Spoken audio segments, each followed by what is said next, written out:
This is the summary for Lesson 1, Moving in the Plane, from Unit 1, Rigid Transformations and Congruence.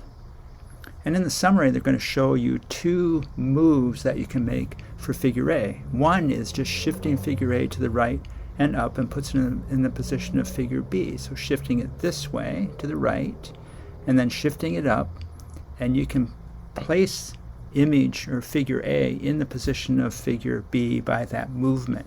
We're going to come up with names for that movement and different ways to look at that. But this is just one way to do that, where you move the figure. You don't change it by rotating or reflecting or flipping, anything like that. It's just as a straight move. Now, you could move it just straight over like this, diagonally. That's another way to do that slide or that shift.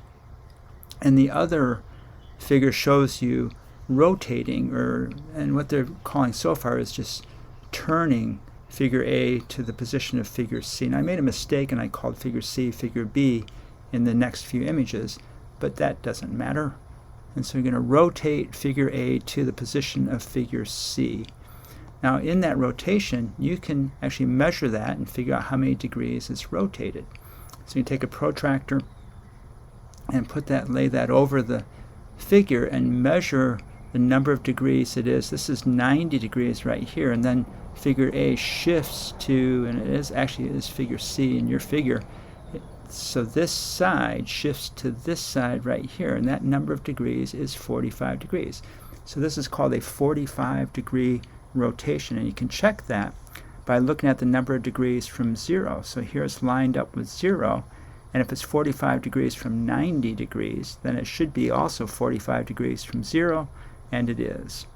And also, if you took this image and you shifted it all the way down here, just rotated it all the way down here and had a position going down instead of up, and then rotated it to the position that it's at now, the green image or figure C, then that is a 135-degree rotation, because it's 45 degrees and then it's another 135 degrees to get to here, because 135 plus 45 is equal to 180 degrees. And I have a short video that shows you some uses of Docere, which is the app that I'm always using throughout these videos. And I just want to show you a little bit of using Docere and making actually this same point. So it's on this same figure.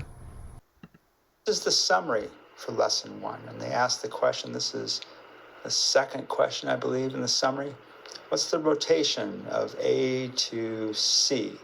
You can actually import a protractor into Docere and measure that angle exactly, and it turns out to be 45 degrees. So going from a line along the edge of figure A to that same line along the edge of figure B, I think it is, you rotate the figures 45 degrees. That's a 45-degree rotation. And again, I'm just trying to show you different things that you can do in Docere. The whole idea is to get kids to understand movement within a plane, how much you do, how much you repeat in future lessons. That'll play itself out.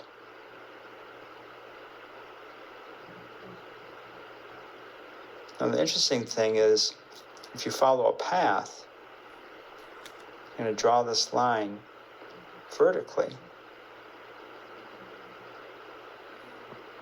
And the path, if you're following a path going in a positive direction, so going north or a positive direction, and you turn at an angle, that was the result of that 45-degree rotation, which is the angle that... Okay, I'm not quite sure the point that I was making here. But if you extend this side of figure A, and you just extend that side straight down, and then you follow that side up to the point, to this vertex, and then you follow along the path of it's called the trailing side. You can call it the trailing side, the side that's last of figure C, actually. This is figure C in the activity or in the summary. if you follow that path, this angle, because you drew a straight angle down, this angle right here is going to be supplementary, meaning it adds to this 45-degree angle, and it adds 135 degrees to that 45-degree angle, and that equals 180 degrees. That is called a supplementary angle, or those two angles are supplementary. They add to 180 degrees. Not sure of the point that I was making as I went through this You then rotation. move along as the supplementary angle to 45 degrees. It's going to turn out to be 135 degrees. So there's the 45-degree angle. And if you're moving along a path and it has rotated 45 degrees, the path that you're going to follow, that you're going to trace, actually has a 135-degree angle in it. Now, if it's always true, so it's something to look for in the future as we do this.